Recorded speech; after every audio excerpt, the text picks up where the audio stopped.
Assalamualaikum warahmatullahi wabarakatuh. Selamat siang. Jadi di materi kepariwisataan di bab 4 modal dasar pariwisata. Jadi modal dasar pengembangan pariwisata ini adalah modal apa saja sih, kemudian dasar apa saja sih yang bisa dikembangkan oleh Indonesia sehingga Indonesia ini memiliki potensi untuk mengembangkan destinasi pariwisata atau mengembangkan bisnis pariwisata. Yang pertama, jika kita berbicara masalah bangsa Indonesia, Indonesia itu minimal memiliki 3 keunikan. Yang pertama, memiliki keunikan di keragaman dan keindahan alam. Jadi banyak sekali alam-alam, pantai-pantai, gunung-gunung, destinasi-destinasi wisata dari mulai Pulau Sumatera sampai Papua itu yang begitu indah ya, keindahan alamnya.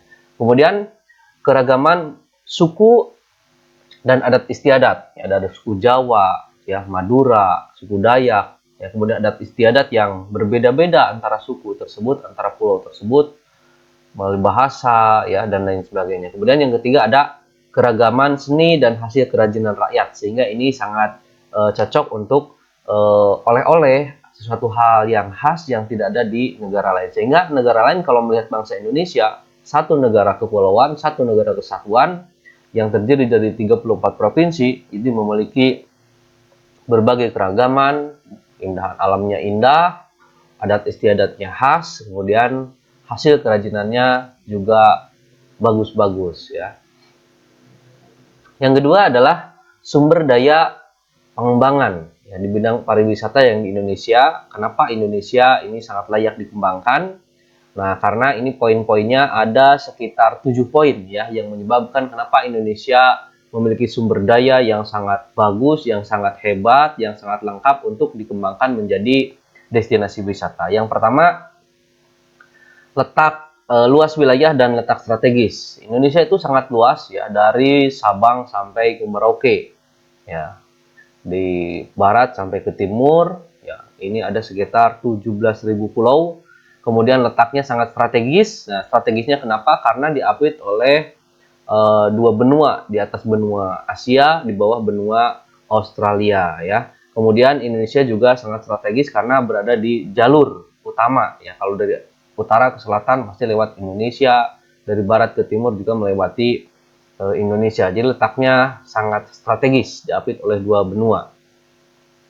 Kemudian sumber daya alamnya yang sangat melimpah ya. Sumber daya alam ini baik berupa keanekaragaman hayati, hewani ya, kemudian bahan-bahan tambang, kemudian keindahan-keindahan alam, spot-spot destinasi, pantai. Ini pantai kalau dihitung jumlah pantai di Indonesia, kalau pulaunya saja ada 17.000, maka minimal ada 17.000 pantai yang ada di Indonesia. Ya, ini kalau dikembangkan secara maksimal ini menjadi sebuah keunikan, sebuah potensi yang sangat besar yang tidak dimiliki oleh negara manapun di dunia. Yang ketiga adalah jumlah penduduk yang besar dan budaya yang beragam. Jumlah penduduk Indonesia saat ini ada di 260 juta. Ya. Tentu ini menjadi penduduk yang terbesar keempat di dunia, ya, dengan potensi 17.000 pulau. Ini juga memiliki potensi yang sangat bagus karena dengan banyaknya penduduk akan menimbulkan banyaknya budaya, banyaknya kekhasan, adat istiadat. Ya, ini menjadi potensi. Jadi pariwisata dari satu titik ke titik lain itu sangat besar ya. Jadi pariwisata bukan hanya bagaimana negara lain berkunjung ke negara tertentu, tapi bagaimana penduduk yang ada di dalam negeri itu bisa saling mengunjungi atau wisatawan domestik ini memiliki potensi yang sangat besar. Kemudian kalau dilihat dari stabilitas keamanan, alhamdulillah Indonesia ini negara yang aman, tidak ada perang yang ada di Indonesia, adapun konflik-konflik kecil memang itu khas di setiap negara, pasti ada konflik, ada kepentingan dan lain sebagainya. Tapi kalau kita melihat sejak kemerdekaan Indonesia 1945 sampai saat ini, keamanan kita terjamin, ya, tidak ada perang yang ada di Indonesia. Selanjutnya, sumber dayanya adalah pencitraan nasional. Ini adalah bentuk promosi. Bagaimana negara Indonesia mempromosikan wisata-wisata destinasi-destinasi Indonesia yang secara rutin dan secara simultan dengan anggaran yang cukup besar untuk mengembangkan, mempromosikan, mengenalkan kepariwisataan Indonesia kepada negara luar. Juga dengan dibukanya rute-rute penerbangan baru dengan diadakannya perjanjian-perjanjian yang berupa pembebasan visa bagi negara-negara tertentu untuk berkunjung ke Indonesia, ini juga memberikan dampak positif sehingga wisatawan asing bisa datang ke Indonesia. Dengan datangnya wisatawan asing ke Indonesia itu bisa mendatangkan devisa yang besar bagi bangsa Indonesia. Yang selanjutnya adalah komitmen politik pemerintah. Ya, ini politik pemerintah alhamdulillah stabil, tidak ada kudeta, tidak ada penurunan pemerintahan yang sah selama ini, meskipun kondisi pemerintahannya berbeda-beda, namun masyarakatnya telah sadar politik, bahwa politik itu dinamis gitu ya. Jadi pemerintah berkomitmen untuk mengembangkan pariwisata, terbukti di 2019, 18, 19 bahwa pariwisata Indonesia menduduki posisi tertinggi di dalam penghasil devisa bagi negara Indonesia. Kemudian ada keberhasilan pembangunan ya. Pembangunan yang dijalankan oleh pemerintah Indonesia mulai dari kemerdekaan hingga saat ini dengan berbagai langkah pemerintah alhamdulillah telah berdampak ya. Dimulai dari pemerintahan Orde Lama Presiden Soekarno, Orde Baru Presiden Soekarno, dan masa reformasi saat ini, alhamdulillah pengembangan pariwisata itu bertahap ya. Dari dasarnya masyarakatnya, SDM-nya itu berangsur membaik dari awalnya dulu ketika mereka hingga saat ini alhamdulillah sudah semakin membaik. Jadi hampir setiap pemerintah itu telah berhasil menetapkan pembangunan nasional.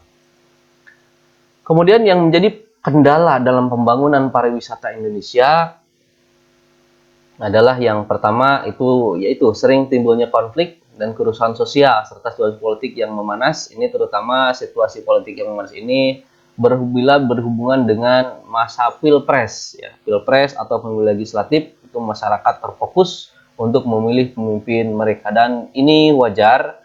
Namun diharapkan ke depan sistem politik dan masyarakat Indonesia lebih dewasa lagi dalam menyikapi sistem perpolitikan. Karena apa? Karena di dalam politik lawan itu bukan lawan yang sesungguhnya. Jadi tidak ada lawan sejati, tidak ada musuh sejati, yang ada adalah kepentingan sejati. Bisa saja saat ini kita bersebarangan paham dengan tetangga kita, tapi bisa saja di kemudian hari kita dengan tetangga kita satu kubu, satu yang diusung sama gitu kan. Sehingga kalaulah terjadi perbedaan antara satu masyarakat dengan masyarakat yang lain dalam memilih pemimpin, baik itu pemilihan presiden, pemilihan kepala daerah, pemilihan bupati, pemilihan legislatif, janganlah ini dijadikan sesuatu hal yang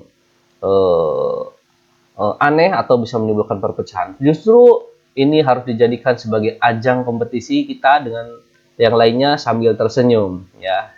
Karena kita tidak tahu kan yang kita pilih apakah akan menang atau tidak. Yang lain juga sama ya. Jadi marilah kita laksanakan pesta demokrasi di Indonesia ini dengan hati yang gembira, riang ya, dengan saling menghargai di dalam berpolitik ya. Kemudian yang kedua adalah mutu pelayanan dari penyelenggara pariwisata serta kurangnya pemahaman perlindungan konsumen. Nah, ini pelayanan ini berhubungan dengan sumber daya manusia ya. Jadi makanya kalau tahun-tahun 2000-an ya kan, pariwisata itu masih belum dikembangkan secara maksimal ya. Bahkan sarjana di bidang pariwisata perguruan tinggi Indonesia itu masih belum ada kayaknya tahun 2000-an. Tetapi sekarang sudah muncul penyelenggara pariwisata ya, misalkan SDM perguruan tinggi yang membuka pariwisata. Bahkan di Pangandaran pun ya, ini Kabupaten Pangandaran ya, tempat saya berada, itu sudah ada sekolah-sekolah yang membuka pariwisata. Dimulai sekolah di bidang jurusan perhotelan, SMK perhotelan, SMK usaha perjalanan wisata ya, seperti di SMK 1 Padaherang, ada juga SMK di bidang tata boga. Jadi ini harus terus dikembangkan ya. Pangandaran sebagai destinasi pariwisata, kabupaten pariwisata, juga baru memiliki satu SMK 1 Padaherang sebagai penyelenggara UPW, yang kedua SMK 2 Pangandaran ya, penyelenggara UPW dan perhotelan. Yang ketiga ada SMK 1 Kalipucang itu di bidang tata boga, dan ada SMK Ma'arif Cijulang juga di UPW. Di Kalipucang juga ada SMK Tekmo ya, yang menyelenggarakan perhotelan, dan mohon maaf tidak bisa disebutkan yang lainnya ya, saya masih lupa lagi ya. Artinya pengembangan pariwisata itu masih harus terus dikembangkan ya. dan harus banyak dibuka lembaga pendidikan di bidang pariwisata sehingga bisa meningkatkan mutu layanan dari penyelenggara pariwisata. Ya, bayangkan kalau misalkan para penyelenggara pariwisata, para guide, pegawai hotel itu sudah tersertifikasi, misalkan lulusan dari perhotelan, atau lulusan pariwisata, maka insya Allah layanan yang diberikan akan lebih memuaskan kepada tamu. Kemudian kurangnya pemahaman perlindungan terhadap konsumen. Jadi masih banyak orang yang beranggapan bahwa konsumen itu atau wisatawan itu sumber duit, ya, sehingga mereka kadang-kadang banyak yang memanfaatkan situasi itu, ya. Harusnya konsumen itu kita lindungi, ya, supaya konsumen merasa aman, nyaman ketika berada di destinasi wisata. Yang ketiga adalah rendahnya kesadaran masyarakat tentang pentingnya pengembangan pariwisata. Ya, ini karena disebabkan oleh rendahnya SDM, sehingga pariwisata ya hanya itu-itu saja. Namun sekarang alhamdulillah di beberapa daerah sudah dikembangkan desa-desa wisata, sehingga kegiatan pariwisata tidak hanya terfokus di ODTW yang lama, misalkan Pangandaran tidak hanya terfokus di pantainya, tapi sudah mulai berkembang ke pelosok-pelosok dengan dikembangkannya desa-desa wisata. Kurangnya modal dan rendahnya SDM ini, ya, jadi kurangnya modal betul ini. Karena untuk mengembangkan pariwisata ini diperlukan komitmen yang tinggi dari pemerintah serta modal yang kuat. Nah, sehingga kadang-kadang majunya pemerintah bidang pariwisata yang ada di Indonesia itu kadang-kadang ada suntikan modal dari luar. Kalau suntikan modal dari luar, otomatis ya uangnya juga lari keluar. Harusnya pemerintah itu menyediakan modal yang kuat bagi masyarakat setempat supaya masyarakat setempat itu bisa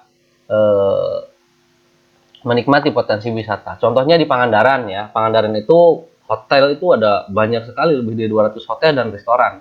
Tapi kadang-kadang pemilik hotel dan restoran tersebut bukan orang asli Pangandaran. Ya, orang aslinya kadang-kadang ya mereka yang bekerja di sana, jadi tidak memiliki. Jadi harusnya ini harus ada sistem yang baik, jangan sampai destinasi wisata itu malah menguntungkan orang-orang yang dari luar, wisatawan luar gitu kan, atau investor dari luar, sementara yang ada di dalamnya itu kita tidak menikmati dari potensi tersebut.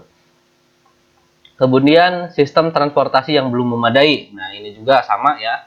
Karena 17.000 pulau itu ya harus terhubung satu sama yang lain. Jadi harus ada jalan yang baik, baik itu pelabuhan yang baik, jalan tol yang baik, supaya misalkan yang dari Jakarta pengen ke destinasi itu tidak terlalu jauh. Oleh karena itu, kenapa Puncak selalu rame? Kenapa yang ada di Bandung itu Ciwidey, ya kan?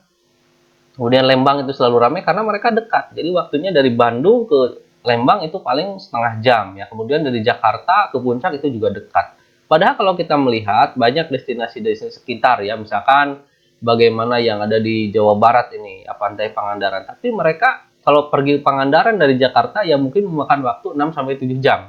Ya, itu karena terlalu lama sehingga mereka malas karena mereka memiliki waktu yang sedikit untuk liburan, ya, meskipun ada yang melaksanakan liburan, tapi coba kalau misalkan ada transportasi yang lebih dekat yang bisa mengurangi perjalanan waktu tempuh, ya, itu kemungkinan pariwisata akan bisa meningkat dengan cepat. Kemudian ada pengelolaan pariwisata yang bersifat top down, jadi hanya dikembangkan oleh pemerintah. Jadi pemerintah daerah masih anggarannya digunakan untuk pembangunan sektoral, ya, belum mengarah ke pariwisata sehingga menunggu program-program dari pemerintah pusat. Nah, kemudian di dalam pengembangan pariwisata, tentunya kita harus menggunakan yang namanya Sabta Pesona. Ya, Sabta Pesona ini adalah 7 pesona yang wajib dipahami oleh seluruh insan pariwisata. Yang pertama aman, yang kedua tertib, yang ketiga bersih, 4 sejuk, yang kelima indah, yang keenam ramah, dan yang ketujuh harus ada kenangan. Mari kita akan gali satu persatu, kita akan buka satu persatu. Aman. Nah, yang pertama wisatawan itu tidak terganggu, ya. Jadi wisatawan itu biarkan dia merasa aman, merasa nyaman menikmati objek wisata. Kemudian harus menolong dan melindungi wisatawan, ya. Kalau wisatawan membutuhkan harus ditolong dan dilindungi apabila ada sesuatu hal yang memang membahayakan wisatawan. Yang ketiga harus bersikapnya bersahabat, ya, dengan wisatawan itu, jangan acuh, ya. Ada wisatawan harus ditanya, ya, supaya menunjukkan keramah tamahan. Dan keramah tamahan ini yang kayaknya mulai hilang dari bangsa ini, yang menjadi ciri khasnya ramah tamah, tapi sekarang kadang-kadang ya sudah hilang keramah tamahannya. Ini harus ditingkatkan kembali. Kemudian memelihara keamanan lingkungan, ya. Keamanannya misalkan dari kondisi jalan, aman dari hewan, ya, aman dari lain-lainnya, ya, harus aman. Yang selanjutnya membantu memberi informasi kepada wisatawan, ya. Kalau informasi bukan informasi tolong sampaikan informasi tersebut dengan benar, jangan membingungkan wisatawan, apalagi membohongi wisatawan. Jadi wisatawan merasa aman dan nyaman. Menjaga lingkungan yang bebas dari bahaya penyakit menular. Nah, ini seperti sekarang ya, coronavirus ya. Ini harus dijaga lingkungan itu. Harus diterapkan protokol-protokol kesehatan sehingga wisatawan merasa nyaman, tidak takut setelah mengunjungi satu destinasi tersebut. Dan meminimalkan resiko kecelakaan dalam penggunaan fasilitas publik. Jadi harus ada petunjuk-petunjuk penggunaannya ya. Intinya supaya ya wisatawan merasa aman ya. Jadi tidak setelah wisatawan setelah kegiatan wisata malah kecelakaan, malah sakit, ini berbahaya ya. Jadi harus ada rambu-rambu yang jelas ya. Kemudian yang kedua harus tertib ya. Harus diwujudkan budaya antri ya, kalau untuk makan, untuk mengambil sesuatu misalkan di ATM dan lain sebagainya, itu harus budayakan antri ya. Nah, kemudian melihara lingkungan dengan mentaati budaya antri, ya. Kemudian disiplin dan tepat waktu, ya. Jangan sampai kita janjian dengan konsumen jam 8, kita datangnya jam 9, ya. Otomatis ini akan menimbulkan kekecewaan. Kalau bisa kita standby harus lebih lama, lebih cepat daripada wisatawan. Harus teratur, rapih dan lancar, ya. Termasuk di pakaian juga. Semua sisi kehidupan masyarakat menunjukkan keteraturan yang tinggi, ya. Jangan yang semrawut, ya. Karena ya termasuk dari penjadwalan, karena konsumen menginginkan suatu kepastian ya, misalkan ada pertunjukan apa di satu daerah, ini harus konsisten dan kontinu. Bebek aja bisa berbaris rapi mengikuti instruksi, apalagi manusia. Yang ketiga adalah bersih. Pertama, tidak membuang sampah sembarangan ya, turut menjaga kebersihan sarana dan lingkungan DTW, ini daerah tujuan wisata. Kemudian menyajikan sajian makanan dan minuman yang higienis, ya, artinya bersih. Nah, selain makanannya bersih, minumannya bersih, juga perlengkapannya itu bersih. Jangan sampai makan bersih ditutupi, tapi peralatan-peralatannya kotor, airnya kotor dan lain sebagainya. Kemudian pakaian dan penampilan petugas yang bersih dan rapi. Jadi tamu senang yang bersih. Kita juga termasuk senang yang bersih. Ya. Makan di tempat yang kotor otomatis menghilangkan nafsu makan ya. Nah, jadi otomatis kebersihan ini harus senantiasa dijaga oleh para pelaku pariwisata, juga oleh para insan-insan pariwisata. Yang selanjutnya adalah sejuk. Ya, sejuk ini dengan melaksanakan penghijauan dengan menanam pohon ya, kemudian memelihara penghijauan di daerah tujuan wisata serta jalur wisata. Jangan sampai jalan menuju ke wisata itu panas ya, gersang, berdebu. Ya, harus sejuk ya, karena nanti sudah memunculkan, jadi ketika masuk ke objek wisata, oh jalannya sudah sejuk ya, pohon-pohonnya rindang, itu kan yang diinginkan. Karena biasanya yang melakukan wisata itu orang-orang yang dari kota, yang memang mereka ada kepadatan, di sana ada gerah, panas ya, karena kondisi industri misalkan. Dengan mengunjungi objek wisata itu kan menjadi sebuah pengalaman ya, sebuah suasana yang baru, sejuk, nyaman. Kemudian menjaga kondisi sejuk dalam ruangan umum hotel, penginapan, restoran, ya, alat transportasi dan tempat lainnya. Ya, kalau sekarang harus menggunakan AC lah, minimal transportasi wisatawan atau bus-bus wisatawan itu harus menggunakan AC ya. Kamar-kamar kalau yang tidak di gunung, kalau di gunung kayaknya seperti di Lembang ini nggak usah menggunakan AC pun sudah dingin. Tapi kalau yang ada di daerah-daerah pantai ini usahakan kamar-kamar untuk tamu itu menggunakan AC sehingga ada kenyamanan bagi tamu. Yang selanjutnya indah, yaitu menjaga keindahan, daya tarik wisata dalam tatanan yang harmoni dan alami. Ini contohnya indah, keindahan yang ada di Pantai Batu Hiu. Ini ya, banyak digunakan untuk foto spot, wedding, ya, artis-artis pada di sini. Coba main ke Pangandaran ya, di sini ada keindahan yang ada di Pantai Batu Hiu dan pantai-pantai lainnya. Menata tempat tinggal dan lingkungan secara teratur, tertib dan serasi, serta menjaga karakter lokal. Karakter lokalnya harus muncul. Jangan sampai budaya lokal terkikis dengan budaya baru yang masuk yang memang tidak mencerminkan kekhasan dari daerah tersebut. Kemudian menjaga keindahan vegetasi atau tumbuh-tumbuhannya, tanaman hias ya, yang sekarang lagi ramai aglonema, dan peneduh sebagai elemen estetika lingkungan yang bersifat natural ya. Jangan yang buatan ya. Ya, jadi alamnya dirawat, tumbuhan-tumbuhannya diperindah, ditata dengan baik ya. Itu menunjukkan keindahan, suatu kekhasan yang bisa menyebabkan pikiran kita itu bisa menjadi tenang. Nah, kemudian adanya keramahan dari penduduknya, bersifat sebagai tuan rumah yang baik dan rela membantu wisatawan. Yang minimal smiling, face, senyum. Kirinya 2 cm, kanan 2 cm, jadi senyumnya jangan sebelah-sebelah. Nah, kemudian memberi informasi tentang adat istiadat secara sopan, ya diinformasikan. Kemudian petugas menampilkan sikap dan perilaku yang terpuji dan menampilkan senyum dan keramahan yang tulus. Ini kita harus diingat kembali. Seluruh insan pariwisata, seluruh masyarakat Indonesia, mari kita berbuat ramah. Ya, seperti kalau di dalam Islam itu bagaimana Rasulullah bersifat ramah kepada masyarakatnya, bahkan kepada orang yang membencinya itu selalu bersifat ramah. Dan di dalam pariwisata yang terakhir itu harus ada kenangan, ya. Jadi harus menggali dan mengangkat keunikan budaya lokal, menyajikan makanan dan minuman khas lokal yang bersih, sehat, dan menarik, menyediakan sindera mata yang menarik, unik, atau khas, serta mudah dibawa. Jadi kenangan ini bisa menyebabkan orang teringat terus, ya, seperti kamu dan kenangan. Jadi kenangan ini kalau kita mengunjungi suatu daerah, jadi kita akan ingat, oh ingat makanannya, oh ingat keramah tamahannya, oh ingat budayanya, sehingga menyebabkan kita ingin kembali kepada destinasi wisata tersebut.